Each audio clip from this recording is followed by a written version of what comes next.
अस्सलाम वालेकुम dear CSS parent. ये वन मंथ हमने प्लान शुरू किया है, आपके सामने आएगा।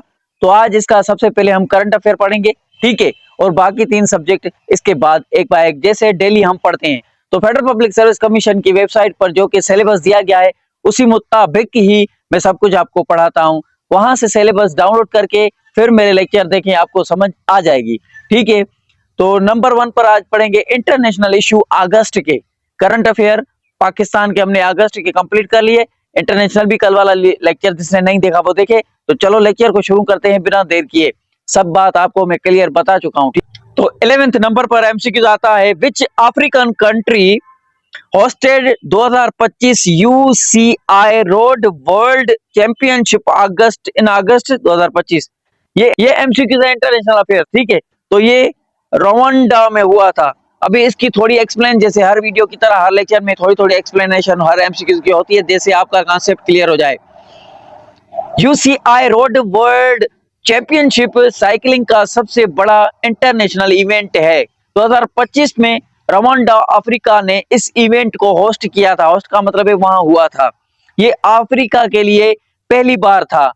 इसका एम था, मकसद था स्पोर्ट डिप्लोमेसी और टूरिज्म को प्रमोट करना, ठीक है।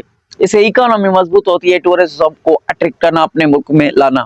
तो ये कहां पर हुई थी? ये रवांडा साउथ अफ्रीका में हुई थी, अफ्रीका में हुई थी, ठीक है। एमसीक्यू इंटरनेशनल याद कर लें, आ सकता है एमडी स्क्रीन टेस्ट में। तो 12 नंबर पर एमसीक्यू आता है, which country hosted world humanoid robot game 2025? China. ये क्या था, एक्सप्लेन करूं। ये एक इंटरनेशनल रोबोटिक कंपटीशन था जो चाइना ने होस्ट किया था 2025 में। इस गेम में दुनिया के बहुत सारे कंट्रीज के साइंटिस्ट और इंजीनियर्स ने अपने रोबोट्स दिखाए जो इंसानों की तरह चल सकते हैं, बात कर सकते हैं और काम कर सकते हैं। ये कंपटीशन का पर्पस था दिखाना कि आर्टिफिशियल इंटेलिजेंस एआई और रोबोटिक टेक्नोलॉजी दुनिया में कितनी तेजी से प्रोग्रेस कर रही है। और चाइना ने इस इवेंट से यह साबित कर दिया कि वो एक एआई रोबोटिक लीडर बन रहा है। सबसे चाइना आगे है रोबोटिक और टेक्नोलॉजी में, ये कहा गया। ये एमसीक्यूज मैंने आपको डिस्कस कर लिया। ये एमसीक्यूज ऐसा था और ये चाइना में होस्ट किया गया था, चाइना में हुआ था। 13 नंबर पर एमसीक्यू आता है, in which European country did wild fires cause mass evacuations in August 2025? Greece. ये भी एमसीक्यू थोड़ा एक्सप्लेन करता हूं कांसेप्ट क्लियर के लिए। अगस्त 2025 में ग्रीस में बहुत बड़ा वाइल्ड फायर, जंगल में आग लगा था। ये आग इतनी तेजी से फैली कि हजारों लोगों ने अपने घर छोड़कर भाग गए, छोड़कर निकलना पड़ा। इवैक्यूएशंस इसको कहते हैं, निकलकर भागना, ठीक है। तो ये वाइल्ड फायर जंगल में लगी थी ग्रीस में। आप इसको याद करें, बहुत सारा नुकसान हुआ था। 14 नंबर पर एमसीक्यू आता है, which United Nations day was observed on 90 August 2025। अगस्त के सारे एमसीक्यूज हैं, ठीक है। International current affair. ये वर्ल्ड ह्यूमैनिटेरियन डे है। ये डे किसके लिए मनाया जाता है, आपको एक्सप्लेन करता हूं थोड़ा। वर्ल्ड ह्यूमैनिटेरियन डे हर साल 19 अगस्त को मनाया जाता है। ये दिन उन लोगों को याद करने के लिए होता है जो इंसानी मदद करते हैं, इंसानों की मदद करते हैं हर मुसीबत में। ह्यूमैनिटेरियन वर्क इसको कहा जाता है, करते हैं, अपनी जान कुर्बान कर देते हैं ये लोग। वो कौन से होते हैं? वो डॉक्टर्स होते हैं, एड वर्कर्स होते हैं, वॉलंटियर्स होते हैं, जो जंगल फ्लड, जो जंग होती है, जो फ्लड्स आती है, जो अर्थ को इसका आता है, उस वक्त ये लोगों की मदद करते हैं और अपनी जान भी गंवा देते हैं। तो ये डेज उनके लिए मनाया जाता है, सेलिब्रेट किया जाता है। इस दिन यूनाइटेड नेशन यूएन पूरी दुनिया में अवेयरनेस फैलाता है कि इंसानियत और मदद सबसे बड़ी इबादत है। तो फलस्तीन के साथ जो हो रहा है वो यूनाइटेड नेशन कहां पर है? इतनी बड़ी बातें लिखते हैं। तो नेक्स्ट एमसीक्यू पर चलते हैं। 15 नंबर पर एमसीक्यू आता है, which South Asian countries faced deadly flash floods and landslides in mid August? अगस्त 2025 के बीच में ये वाकया हुआ था पाकिस्तान और इंडिया के बीच में। ये भी एक्सप्लेन करूंगा क्या है। अगस्त 2025 के दरमियान बीच में पाकिस्तान और इंडिया दोनों में बहुत तेजी से बरसात और फ्लैश फ्लड्स आई थी। ये फ्लड्स इतनी ज्यादा पावरफुल थी कि नदियां रिवर्स किनारे से भर गई। और पहाड़ी इलाकों से लैंडस्लाइड्स हुई। पाकिस्तान सबसे ज्यादा नुकसान खैबर पख्तूनख्वा और पंजाब में हुआ। लोगों के घर, फसलें और रोड, सड़कें सब पानी में डूब गई। इंडिया में भी हिमाचल प्रदेश और उत्तराखंड के पहाड़ी इलाकों में सबसे ज्यादा अफेक्ट हुआ। ठीक है, ये एरिया उनका बताया गया है कि नुकसान ज्यादा हुआ। तो 16 नंबर पर एमसीक्यू आता है, where was the third UN conference on landlocked developing countries LLDC 3 2025 held. ये कॉन्फ्रेंस यूएनओ ने की थी, कहां की थी और किस लिए की थी, इसको एक्सप्लेन करता हूं। ये आवाजा तुर्कमेनिस्तान है। अब लैंड लॉक्ड कंट्रीज वो होते हैं जिनको कोई समंदर नहीं लगता। वो मैं आपको बताता हूं कौन कौन से कंट्री है। पाकिस्तान है, अफगानिस्तान है, उसके बाद जो 5 कंट्रीज हैं सेंट्रल एशिया, उनको समंदर नहीं लगता। तो एमसीक्यूज को एक्सप्लेन करता हूं, ये क्या है। ये एक यूनाइटेड नेशन की बड़ी मीटिंग थी जिसका नाम था third UNO conference on landlocked development countries. Short form में इसको आप बोल सकते हैं LLDC 3 2025 शॉर्ट फॉर्म इसका। ऐसे कंट्री जिनके पास समंदर नहीं होता, जैसे कि नेपाल, अफगानिस्तान, कजाकिस्तान, तुर्कमेनिस्तान, भूटान वगैरह। ठीक है, इनमें डेवलपमेंट करने के लिए ये मीटिंग हुई थी कि इन कंट्रीज को ट्रेड में, इकोनॉमी में ग्रो कैसे किया जाए। बहुत सी कीमती चीजें यहाँ पर पाई जाती हैं। 17 नंबर पर आता है, what natural disaster truck near Jalalabad Afghanistan is Afghanistan 2025 August earthquake. अब देखो, अगस्त 2025 में अफगानिस्तान के शहर जलालाबाद के पास बहुत तेज जलजला अर्थक्वेक आया था। यह अर्थक्वेक पावरफुल था कि घर, स्कूल और सड़कें टूट गई और कई लोगों जख्मी हुए और कई लोग मर गए। गवर्नमेंट ने रेस्क्यू टीम्स भेजी और पाकिस्तान ने भी मदद ऑफर की थी रिलीफ सप्लाई के लिए। ठीक है, तो ये एमसीक्यू था। आगे चलते हैं, 18th नंबर पर एमसीक्यू आता है, which country will hosted the 8th Commonwealth youth game CYG, जिसको शॉर्ट फॉर्म में आप कह सकते हैं इन 2027। ठीक है, माल्टा। इसको एक्सप्लेन करता हूं। कॉमनवेल्थ यूथ गेम CYG एक इंटरनेशनल स्पोर्ट्स इवेंट होता है जिसमें कॉमनवेल्थ कंट्रीज के यंग एथलीट्स 18 साल से कम उम्र के प्लेयर्स होते हैं, पार्टिसिपेट करते हैं। ये इवेंट कुछ साल के बाद होता है, बिल्कुल ओलंपिक स्टाइल में होता है। ठीक है, तो ये यंगस्टर्स के लिए माल्टा में होता है। माल्टा क्या है? माल्टा सिटी है। कॉमनवेल्थ का मतलब है बर्तानिया की जो पार्लियामेंट होती है उसको कॉमनवेल्थ कहा जाता है। ठीक है, तो वहां से ये काम हो रहा है। आगे चलते हैं, हमारे यहाँ नेशनल असेंबली है, पार्लियामेंट है, उनकी कॉमनवेल्थ है। तो 19th नंबर पर एमसीक्यू होता है, on 5 August 2025 scientist reported what anomaly in earthquake rotation third shortest day of summer. ये क्या हुआ था? गर्मी में सबसे छोटा दिन हुआ था। कैसे हुआ था, क्यों हुआ था, बताता हूं।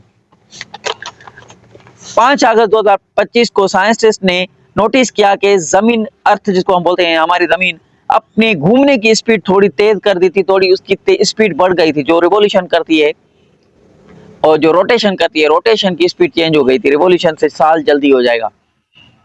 तो अपनी घूमने की स्पीड थोड़ी बढ़ गई थी धरती की, इस वजह से पूरा दिन थोड़ा छोटा शॉर्टर हो गया था। मतलब ये है कि अर्थ ने अपना एक फुल राउंड थोड़ी जल्दी कंप्लीट कर लिया। ठीक है, तो ये भी चक्कर है। यहाँ पर नबी करीम सल्लल्लाहु अलैहि वसल्लम की आयत, एक हदीस में आपको बताता हूँ। नबी करीम सल्लल्लाहु अलैहि वसल्लम ने कहा था कि फरमाया था कि एक वक्त आएगा साल महीनों जैसे हो जाएंगे, महीने हफ्तों जैसे हो जाएंगे, हफ्ते दिनों जैसे जितने हो जाएंगे, दिन कलाकों जितने हो जाएंगे, और कलाक मिनटों जितने, मिनट सेकंडों जितने। तो ये नबी करीम सल्लल्लाहु अलैहि वसल्लम की प्रेडिक्शन, जो भी नबी करीम सल्लल्लाहु अलैहि वसल्लम ने हमें बताया है, वो जरूर होता आ रहा है और होता रहेगा। तो इसके लिए ये धरती करती रहेगी ऐसे, जैसे कि नबी करीम सल्लल्लाहु अलैहि वसल्लम ने बताया था, साल महीनों की तरह हो जाएगा, महीने हफ्तों की तरह। तो वो ये प्रोसेस इस तरह से ही होगा।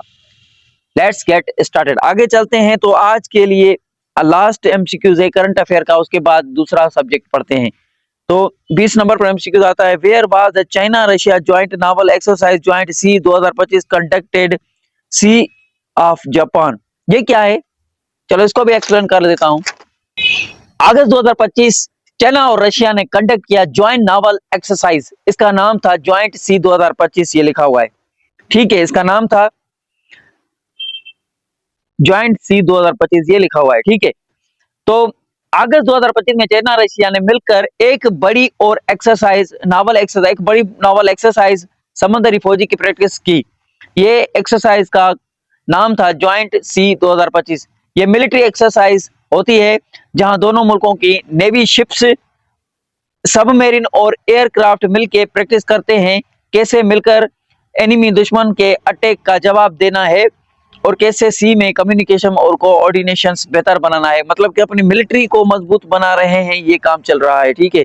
ये एक मिलिट्री इंप्रूवमेंट पावर जंग में किस तरह से ट्रेनिंग हो रही है, ये सी ऑफ जापान में ये ट्रेनिंग हो रही है और ये रशिया और चाइना मिलकर कर रहे हैं। इसका ज्वाइंट सी 2025 नाम रखा गया, ठीक है। तो बाकी की चीजें कल करंट अफेयर में पढ़ेंगे। अभी नेक्स्ट इस्लामिक स्टडी को पढ़ते हैं, इंपोर्टेंट इन इस्लाम। आज ये लेक्चर है बहुत इंपॉर्टेंट है।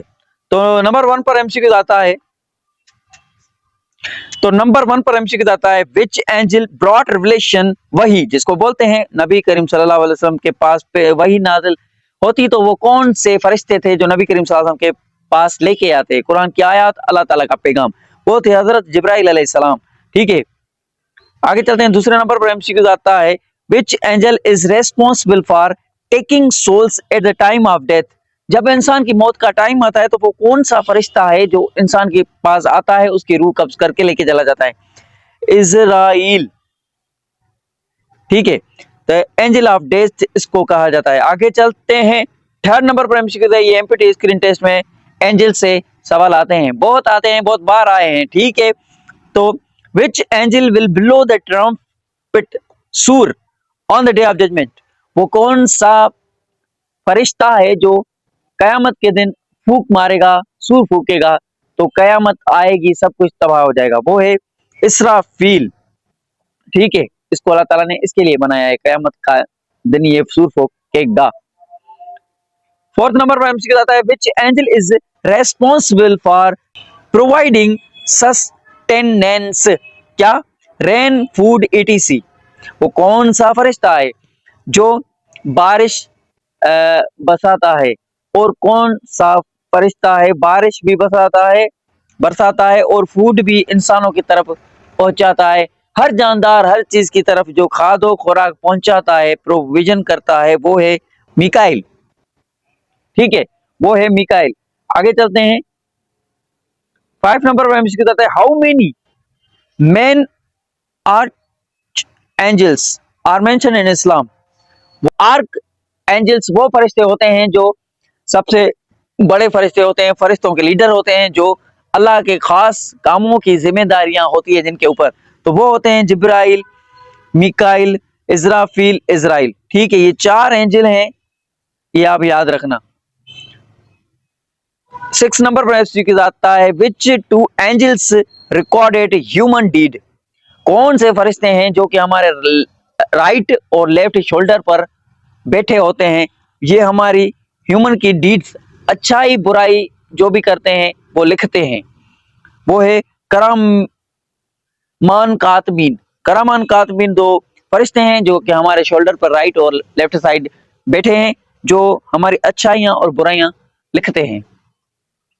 7th नंबर पर एमसीक्यू आता है, who questions the deed is grave, जब इंसान मर जाता है कब्र में सवाल करने वाले 2 कौन से फरिश्ते आते हैं, वो हैं मुनकर और नकीर, ये कब्र में जो फोत होता है, डेड बॉडी होती है, उससे सवाल पूछने आते हैं, तो ये दोनों वो फरिश्ते हैं।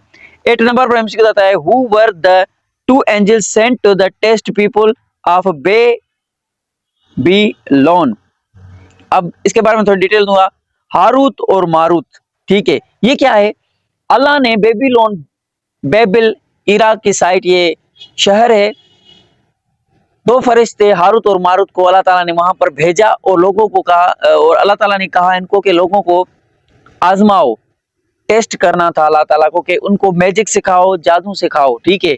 और उनको कहो कि गलत काम के लिए इस्तेमाल ना करे, सही काम के लिए इस्तेमाल करे। उनको आजमाओ, सिखाओ और उनको बताओ कि हम यहाँ पर तुम लोगों को ये इल्म सिखाने आए हैं, जिसको काला जादू भी कहा जाता है शायद, मैजिक मतलब कि जादू। हारूत और मारूत सिखाते थे लोगों को, अल्लाह ताला ने भेजा और लोगों ने ये सीख लिया। सीखने के बाद अल्लाह ताला की नाफरमानी की और अल्लाह ताला ने जिस चीज से मना किया उसने कहा, तो ये लोगों ने क्या किया, गलत इस्तेमाल जादू का करना शुरू किया। और गलत इस्तेमाल आप समझ सकते हैं, उन्होंने शादियां तोड़वाई, उन्होंने घर बर्बाद किए, उन्होंने लोगों की जिंदगी का, उनको जहनों का उनका गलत इस्तेमाल किया मैजिक के जरिए। देखो शुरुआत अल्लाह ताला ने की है, क्यों भेजे ये फरिश्ते अल्लाह की तरफ। आगे चलते हैं, 9th नंबर पर हमसे आता है एंजल्स आर क्रिएटेड फ्रॉम। ये जो फरिश्ते हैं, ये जो मलाइक हैं, फरिश्ते हैं, ये किस चीज से अल्लाह ताला ने पैदा किए, बनाए? लाइट।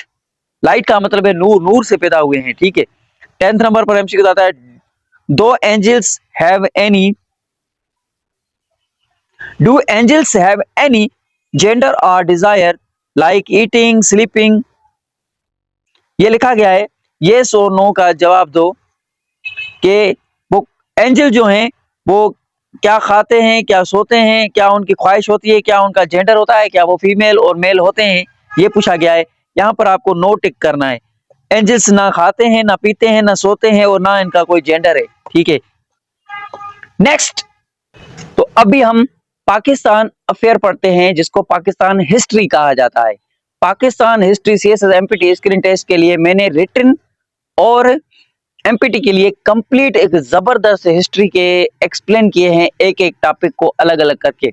ये टॉपिक जो अभी लिखे हुए हैं आपके सामने, 3 टॉपिक्स लिखे हुए हैं, ये देखो, ये सीएसएस एमपीटी स्क्रीनिंग टेस्ट के लिए और रिटन एग्जाम दोनों के लिए बहुत इंपॉर्टेंट है। मैं यहाँ पर वीडियो दे दूंगा कि मैंने इसके बारे में डिटेल में अच्छी तरीके से, जबरदस्त तरीके से समझाया है। उन पे थंबनेल लिखा हुआ है 66 ब्लैक पूरा कवर है और लिखा है 1 2 3। तो इस तरीके से उनका थंबनेल कोई नहीं है। तो आगे अभी हम इसको डिस्कस करते हैं। एमपीटी स्क्रीन टेस्ट के लिए शेख अहमद सरहिंदी मुजद्दिद अल अफसानी इसको कहा जाता था। इसने बहुत ही जबरदस्त और बहुत ही बड़ा हिस्ट्री में काम किया है। इसकी मैं कहता हूं आज भी पाकिस्तान में जरूरत है, पूरी दुनिया में ऐसे लोगों की जरूरत है। नंबर 1 पर एमसीक्यू आता है, Sheikh Ahmad Sirhindi is also known as. Sheikh Ahmad Sirhindi को किस नाम दूसरे से जाना जाता था? लिखा हुआ है both A and C answer, ठीक है। ए का मतलब है शेख अहमद सरहिंदी को मुजद्दिद अल अफसानी भी कहा जाता था और नबी करीम सल्लल्लाहु अलैहि वसल्लम ने कहा था मेरे 1000 साल बाद एक इंसान आएगा जो भी दीन इस्लाम में गड़बड़ियां हो चुकी होंगी उनको ठीक करेगा। तो ये वो शख्स था, याद रखना एमसीक्यू। तो इसका दूसरा सी आता है इमाम रब्बानी। इसको इमाम रब्बानी और मुजद्दिद अल अफसानी भी कहा जाता है। किसको? शेख अहमद सरहिंदी को। आगे चलते हैं, दूसरे नंबर पर एमसीक्यू आता है Mujaddid Alf Sani belong to which Sufi order. ये किस सूफी उससे ताल्लुक रखते थे? तो ये नक्शबंदिया, ठीक है। आगे चलते हैं, 3rd नंबर पर एमसीक्यू आता है मुजद्दिद अल अफसानी अपोज्ड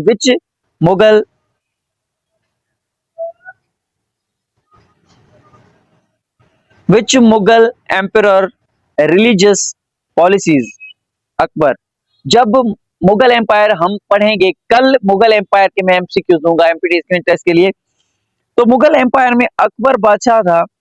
अकबर ने एक दीन बनाया था, अपना दीन, दीन इलाही, ठीक है। उसमें क्या था? दीन इलाही में हिंदू, मुसलमान, काफर, यहूदी सबको बिठाकर, शिया सुन्नी हर जमात के लोगों को बिठाकर अपना दीन बना दिया। सब अपने दीन की अच्छी बातें बताओ और बुरी बातों को और जो नफरत पैदा करती है उनको खत्म करो। हिंदुओं से शादियां की, मतलब कि वो मुसलमान हो या ना हो, बस उनसे शादी की, बस ऐसा इसने दीन बनाया था, ठीक है।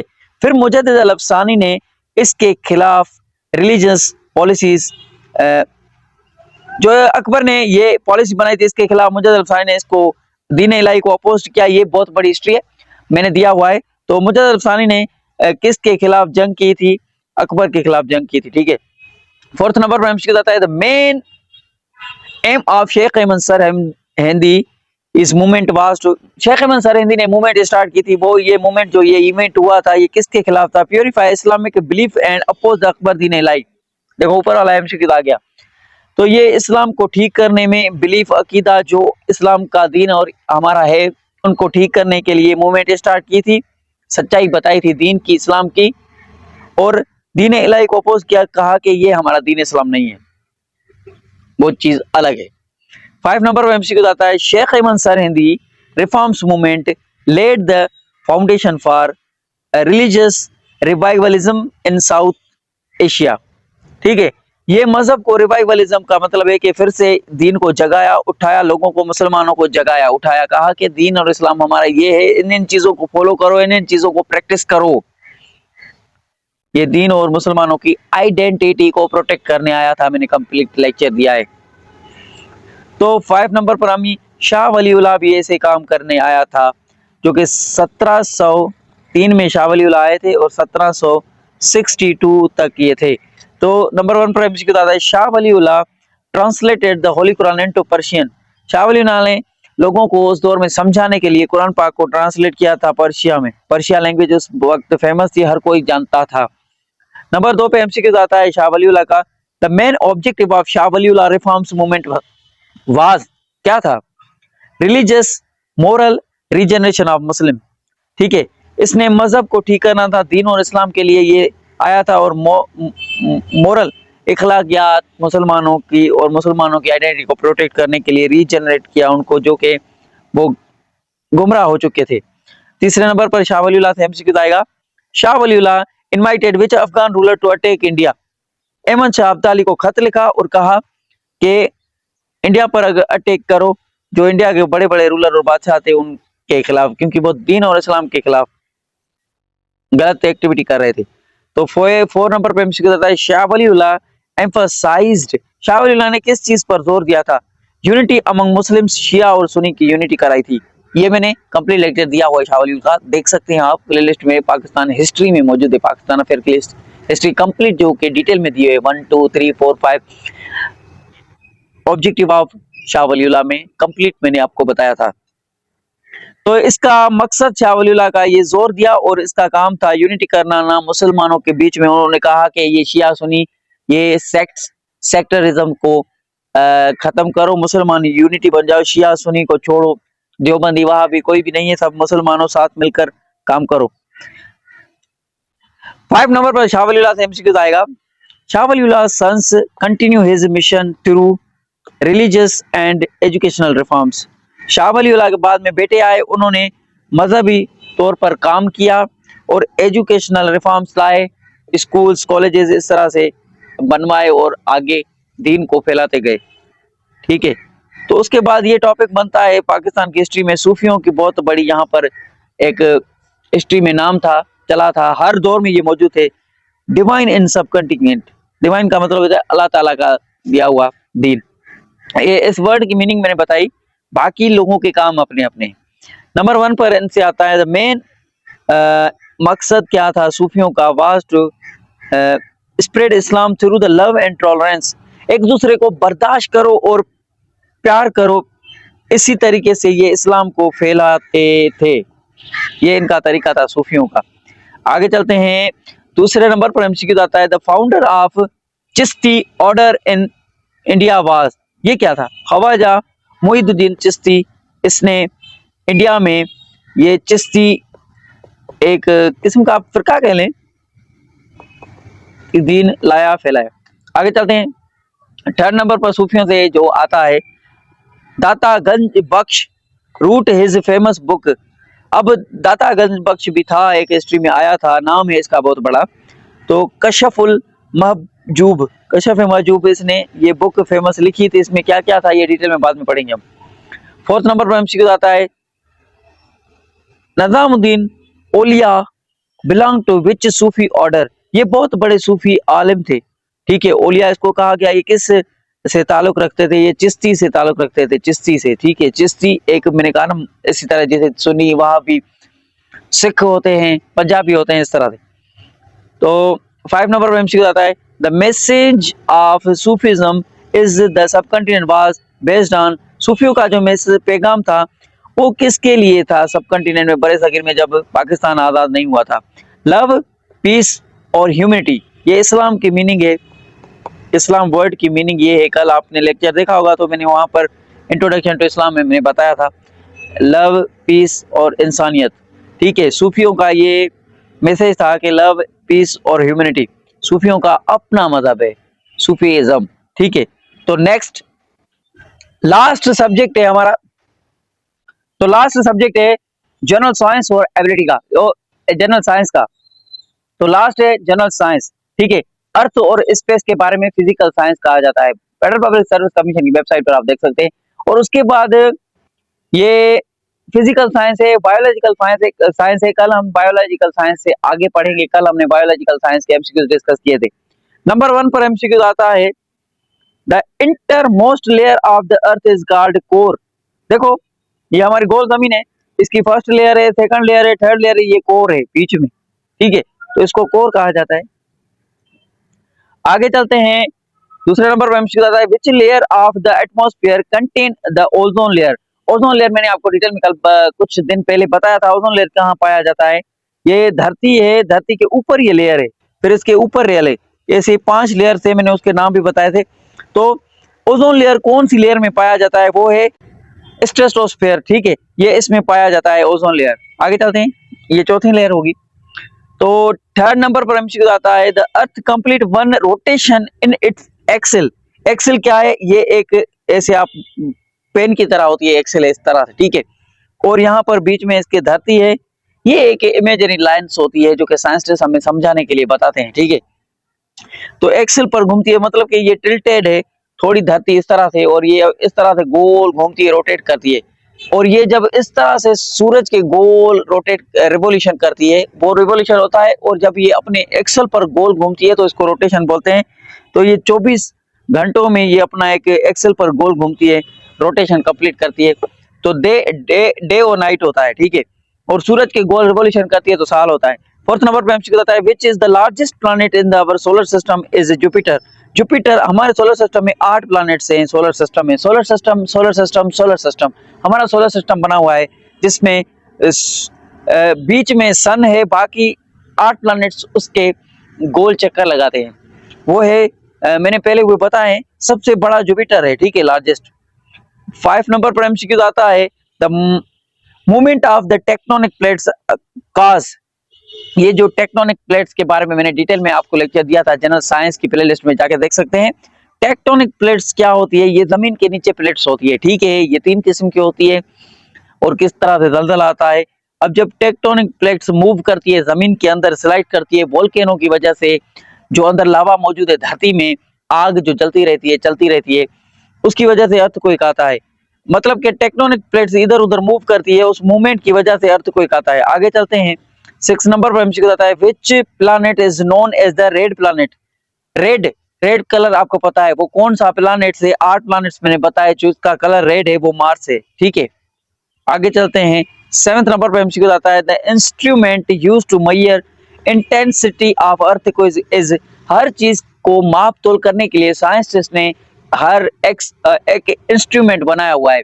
जैसे कि हम सामान लेने जाते हैं शहर पे, तो हमें के जी किलोग्राम में हर चीज मिलती है, आटा, चीनी। इस तरह से अगर हम वाटर को या किसी चीज को और को मेजर करते हैं, जैसे कि किलोमीटर, किलोमीटर हम लंबाई को मापते हैं, रोडों को मापते हैं, घरों को, सड़कों को, तो वो किलोमीटर होता है।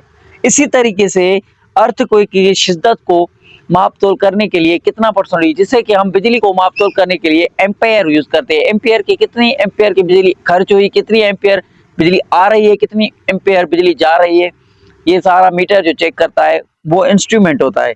अभी अर्थक्वेक की इंटेंसिटी, उनके शिद्दत को माप तोल करने के लिए सेस्मोग्राफ, ये एक इंस्ट्रूमेंट है, एक किस्म का आप कैलकुलेटर बोले, वो ये अर्थक्वेक को मेजर करने के लिए एमसीक्यू स्क्रीन टेस्ट में आ सकता है, तो आप ये टिक करना। 8 नंबर पर एमसीक्यू आता है, the moon completes one revolution around the earth about 27 days. ये लिखा हुआ है, चांद धरती के गोल कितने दिनों में चक्कर लगाकर वापस आ जाता है अपनी जगह पर। देखो ये धरती है, इसके गोल चांद घूमता है, तो यहाँ से घूम रहा है, यहाँ पर वापस कितने दिनों में वापस आता है, 27 डेज में वापस आता है, जो कि इस्लामिक डेट होती है, उसके मुताबिक ये चलता है। और अंग्रेजी डेट जो होती है जनवरी फरवरी, वो सूरज के गोल धरती चक्कर लगाती है उसके हिसाब से होती है, और चांद धरती के गोल घूमता है, ये इस्लामिक डेट से। आगे चलो, तो 9th नंबर पर एमसीक्यू आता है, the sun is mainly composed of, सूरज किन चीजों से बना हुआ है, किन दो चीजों से कंपोजिशन से बना हुआ है, वो है हाइड्रोजन और हीलियम, सबसे गर्म और पावरफुल गैसेस हैं, ये इनको गैसेस कहा जाता है, ठीक है। 10th नंबर पर एमसीक्यू आता है, which galaxy does our solar system belong to, Milky Ways galaxies. अब देखो हमारी ये यूनिवर्सल है, जो कि हम माप तोल नहीं सकते, बिलियन ट्रिलियन अरबों साल लग जाएंगे, हम कायनात को घूम नहीं सकते ऊपर आसमान में, स्पेस में। तो जो हमारा ये सोलर सिस्टम बना हुआ है, ये कौन सी गैलेक्सी में अंदर मौजूद है, देखो सूरज, चांद, धरती, 8 प्लैनेट्स, ये बहुत सारे हजारों लाखों ऐसे सूरज जैसे, धरती जैसे, मार्स, जुपिटर जैसे प्लैनेट्स मिल्की वे के अंदर है। मिल्की वे के एक ट्रायंगल स्पाइरल शेप में मौजूद है, और इसमें ये सोलर सिस्टम और ये हमारी अर्थ, ये सूरज इसके अंदर है, ठीक है, और ये चमकता है दूर से।